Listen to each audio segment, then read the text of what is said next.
Hey, salut la gang, c'est JP pour l'école du jeu et aujourd'hui j'ai envie de vous proposer d'explorer avec moi le contenu d'un jeu qui était sur Kickstarter l'an dernier, un jeu qui avait attiré mon attention. J'étais pas certain, j'étais pas convaincu à propos de ce projet.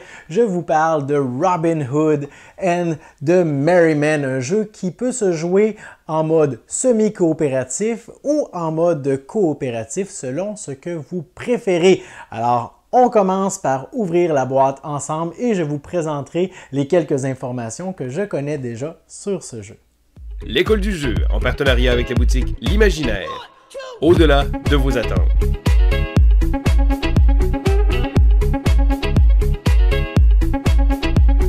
Nous avons donc sous les yeux la magnifique boîte de Robin Hood and the Merry Men, Robin des Bois et ses joyeux compagnons. C'est donc un jeu qui nous est proposé par les mêmes auteurs que ceux qui ont fait Cavern Tavern et Rise to Nobility. Alors si on retourne la boîte, on remarque que c'est un jeu pour 1 à 5 joueurs. On nous indique ici qu'il y a 3 différents types de modes de jeu. On peut y jouer en solitaire avec donc des règles qui nous seront proposées à l'intérieur. Un mode semi-coopératif qui est en fait la façon de jouer officielle, mais on a tout de même ajouté une variante full coop, alors jouer de façon coopérative, tout le monde ensemble, parce que de ce que je sais de ce jeu, la version semi-coopérative, c'est que tous les joueurs vont vouloir repousser la menace qui entoure le château.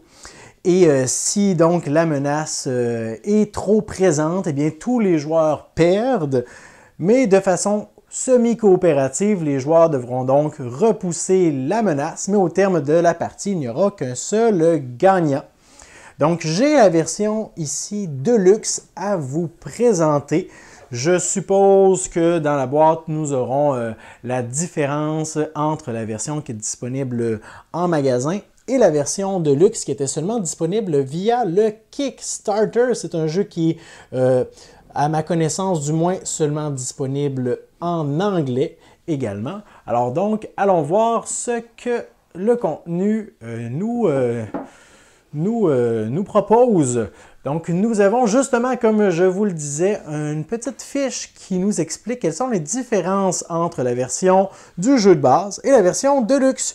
Nous avons donc des plateaux de joueurs qui sont à épaisseur double. On verra donc cette différence dans quelques instants. Au lieu d'avoir des petites ressources qui sont représentées par des cubes, on a des ressources qui sont personnalisées. Au lieu d'avoir des petits disques, nous avons des traps, donc des pièges, des jetons pièges. Au lieu d'avoir des petits bâtonnets de couleur, nous avons de vraies et jolies barricades. Et finalement, nous avons les personnages de luxe, donc les petits meeples.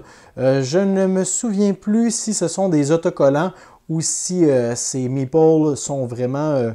en fait, si ces images sont apposées sur les personnages, nous allons aller voir ça immédiatement. Donc, ce sont les ajouts tout simplement, les modifications avec la version de luxe. Donc, aucun changement au niveau de l'expérience de jeu, simplement au niveau du visuel. On a ici notre livret de règles pour le mode semi-coopératif et ça me semble très épais. Mais n'ayez crainte, on n'aura pas un livret de règles aussi épais pour chacun des modes de jeu. Alors, dans ce livret, on remarque les composantes qui sont bien illustrées en début comme ceci, les informations sur la mise en place, toutes bien illustrées et numérotées avec une petite image en guise d'exemple. Donc ici, les grandes lignes du jeu et on commence les explications à partir de ce moment. On remarque donc que le livret est assez dense, mais on a tout de même plusieurs illustrations et exemples pour appuyer tout ce qu'on explique. Les différentes phases, les vilains, les héros, libérer les prisonniers, la fin d'un round, la fin de la partie. Et finalement, on a des petits modules qu'il est possible d'ajouter. Alors, 2 modules, si je ne m'abuse, non, 3 modules juste ici qu'il est possible d'ajouter. Donc, les références en lien avec les différentes cartes et finalement un petit résumé d'un tour de jeu. Donc, pour un total de 28 pages avec l'endo juste ici. Tout de même assez dense comme livret de règles. Et comme je vous le disais, ce n'est pas aussi complexe pour ce qui est de la version coopérative et le mode en solitaire. Donc, on a ici le mode solo qui est expliqué en 2 pages et demie. Donc, simplement quelques petites modifications au sens des actions. Et on a même des petits scénarios, donc avec différents objectifs que les joueurs devront, que le joueur en fait dans la version solo devra réaliser. Et finalement, les explications concernant le mode en coopératif, donc 1 page et demie, c'est simplement des petites modifications au setup, même pas 2 pages et demie en fait, parce que ici, c'est si on veut changer la difficulté. Alors, il n'y a pas vraiment une grosse modification à apporter si on décide de jouer de façon coopérative plutôt que semi-coopérative. C'est d'ailleurs quelque chose que j'ai bien hâte de voir. Si vous avez joué à ces 2 modes de jeu, soit la version coop et semi-coop, laissez-moi dans les commentaires sous la vidéo la version que vous avez préférée. Parce que je vais pencher pour cette version des règles, en fait, ce mode de jeu pour ma première partie. On a donc ici les composantes. On va commencer avec les aides de jeu. Alors, rien de bien particulier ici. Une petite aide de jeu avec des petites informations des différentes phases. On a ça pour chaque joueur. On se rappelle que c'est un jeu pour 1 à 5 joueurs. On a les plateaux des joueurs qui sont creusés juste ici. Donc, c'est comme ça qu'on va pouvoir venir y apposer nos différents éléments de jeu. De mémoire, ici, on a nos barricades. Et ici, je ne me souviens pas si c'est nos pièges qu'on vient y mettre. Et ici, c'est comme les petites huttes, les petites maisonnettes que les joueurs peuvent acquérir. Alors, voilà pour ce qui est des plateaux. On a vraiment une épaisseur qui est correcte. La plupart du temps, quand on voit des jeux qui sont creusés comme ceci, on a pratiquement le double de cette épaisseur. Mais ce que je remarque, c'est qu'on a une épaisseur standard. Là, probablement que dans la version de base, les plateaux sont de la même épaisseur, dans laquelle on a fait des trous. Et en dessous, on a simplement ajouté une feuille. Donc ici, là, quand j'appuie, c'est carrément comme si mon doigt là, était face à face, si on veut. Là, entre les deux, ici, il y a simplement l'épaisseur d'une petite feuille. Donc, pas de la grande épaisseur, mais vraiment très rigide et tout de même de qualité pour ce qui est des plateaux de joueurs. On commence maintenant avec certains jetons. Là, je vous avertis, je n'ai aucune idée de ce que ça peut représenter. En termes d'épaisseur, on est encore une fois dans ce qui est correct. On n'a pas une épaisseur de fou, mais on n'est pas non plus dans du Castles of Burgundy. On n'est pas dans du château de Bourgogne. Donc, un sympathique entre-deux. On a maintenant la monnaie, juste ici. Je crois que c'était un add-on. Je crois que on avait la possibilité, les joueurs, d'ajouter de l'argent lors du Kickstarter pour avoir de l'argent métallique. Mais ici, j'ai l'argent en carton et c'est bien correct. Ici, d'autres petits jetons de jeu. Et nous avons juste en dessous le plateau que je vais essayer de déplier pour vous le montrer. C'est vraiment comme en fait les autres jeux de ces auteurs et de cet illustrateur plutôt. Le plateau est vraiment très très beau. C'est une des forces du jeu, je dirais. En fait, j'y ai pas joué encore.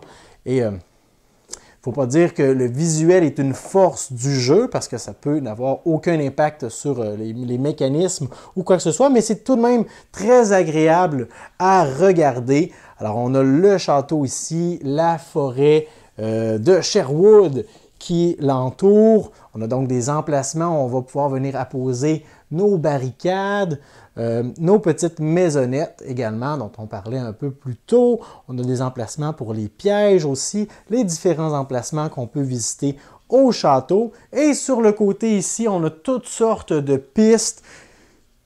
pour lesquels je n'ai aucune idée à quoi ça peut faire allusion.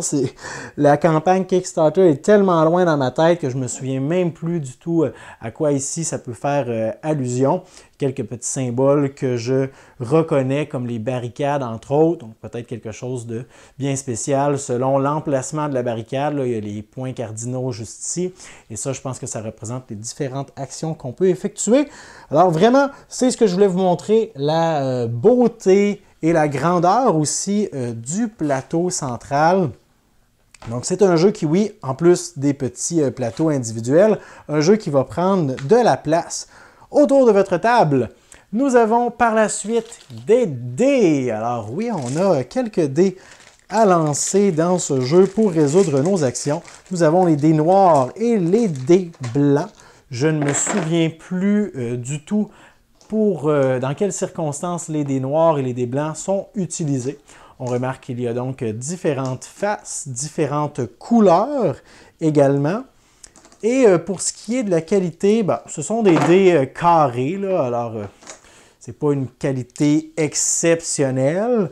Du moins, la couleur est très facile à distinguer. Par contre, un petit détail, j'ai l'impression que les dessins au centre des dés sont vraiment minuscules, tout minces.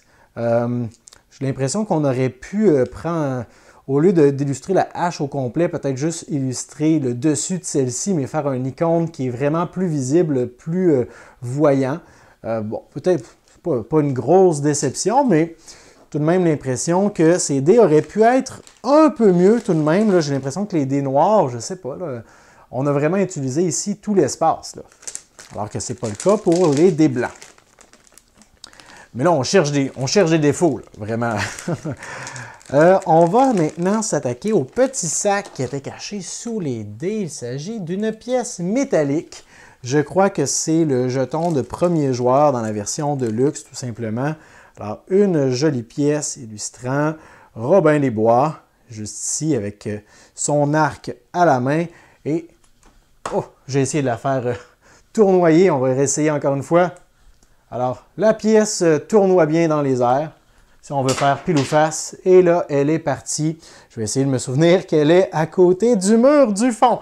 Très bien, on continue notre exploration avec les petits meeples. Je dis petits, en fait, ils sont gigantesques. Ce sont donc les différents personnages qu'il sera possible d'incarner. On a le shérif, le roi et les différents compagnons de l'univers de Robin des Bois, entre autres Frère Toc, juste ici. Donc, il y en a tout plein. Et côté qualité, l'image est vraiment... c'est un joli imprimé. Je suis assez surpris de la qualité à laquelle ces images-là sont sorties. Bon, je viens d'échapper à un autre personnage par terre. Par contre, bon, pas une déception, mais c'est du bois qui est très léger, là. On dirait pratiquement que c'est vide à l'intérieur. Mais tout de même, ça a une très belle présence sur le plateau de jeu. Alors, je vais remettre ça à l'intérieur du sac. Il y a également deux personnages pour chaque couleur. Je crois que nous avons... mais là, peut-être que je m'avance un peu. Je suis en train de vérifier. Oui, je crois que c'est ça. On a un personnage masculin et un personnage féminin. Alors, ce sera à vous de décider qui vous voulez incarner dans cet univers. On a ensuite un immense sac de bois. Alors, on va aller voir ce qui est à l'intérieur de ce dernier. Nous avons donc les composantes de luxe qu'on nous présentait un peu plus tôt. On a ici les différentes ressources qu'il est possible de récupérer. Les barres de fer, les petites branches qui représentent le bois, et on a les marteaux qui représentent, je crois, la main-d'œuvre. Ça, c'est un petit détail. OK, je pense que... on va voir en ouvrant le reste si ça arrive souvent. Mais ça, c'est étonnant. Je comprends que c'est difficile à contrôler, mais des pièces comme ça qui ont été peinturées puis qui sont restées apposées les unes près des autres, contre les autres, qui sont maintenant collées.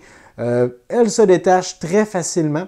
Là où ça devient un problème, par contre, parfois, c'est lorsque la peinture suit, lorsqu'on les décolle et qu'on se retrouve avec un marteau qui est d'un côté tout brun. Alors, ça ne semble pas être le cas ici. Donc ça, c'est tout de même... Si ça arrive quelquefois et que les jetons ne décolorent pas, je n'ai aucun problème avec ça. On a encore ici d'autres composantes. Cette fois-ci, on a des bouteilles de vin ou des bouteilles de bière, là, je ne sais pas. Et on a le même problème. Alors, des bouteilles, on a ici un lot de 3 bouteilles collées les unes avec les autres, mais elles se détachent bien et elles ne décolorent pas. Même principe ici, on a encore des bouteilles qui sont collées ensemble.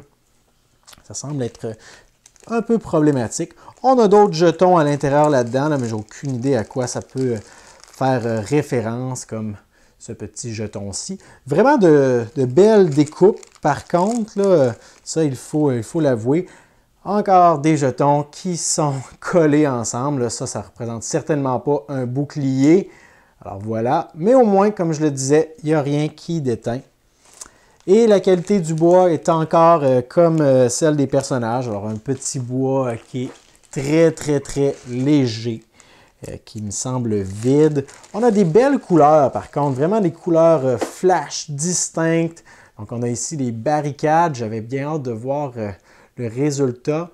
Très bien à ce niveau-là. Vraiment, ça va être beaucoup plus beau que de simples petits bâtonnets de bois ou disques de bois pour ce qui est des pièges.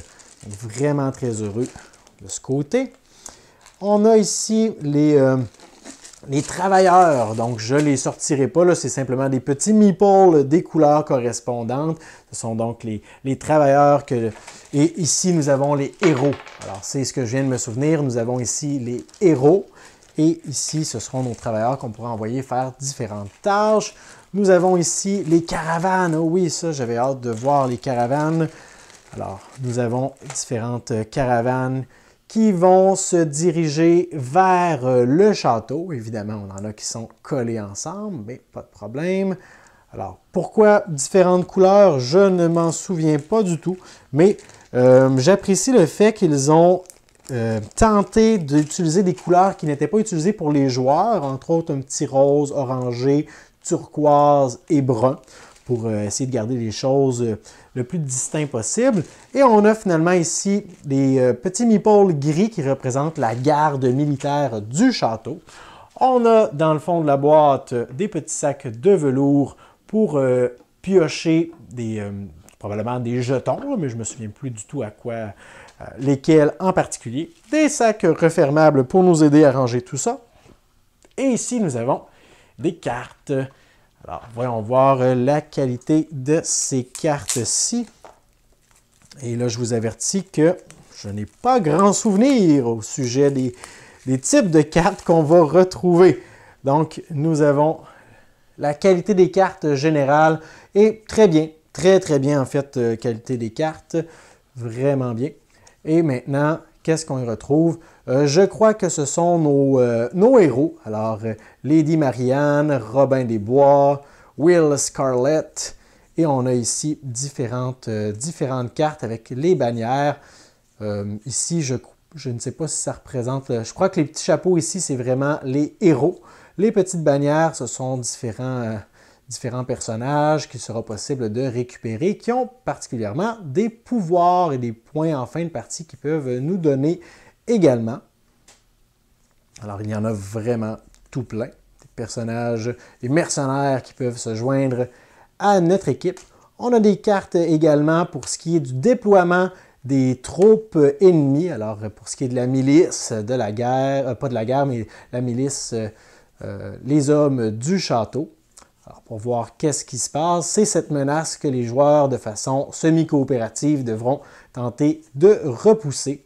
Et on a ici les personnages supplémentaires, les héros supplémentaires plutôt. Et on a un autre paquet de cartes juste ici qui nous attend. Alors, on va voir si c'est la continuité tout simplement de ce qu'on vient d'ouvrir. Alors, nous avons, encore une fois, même qualité de carte. On a le frère Toc juste ici. Plein de frères Toc, en fait. Les cartes de tâches, je crois, du roi, avec le petit saut du roi, qui sont en fait comme des objectifs, si on veut. Encore des personnages, tout plein de personnages.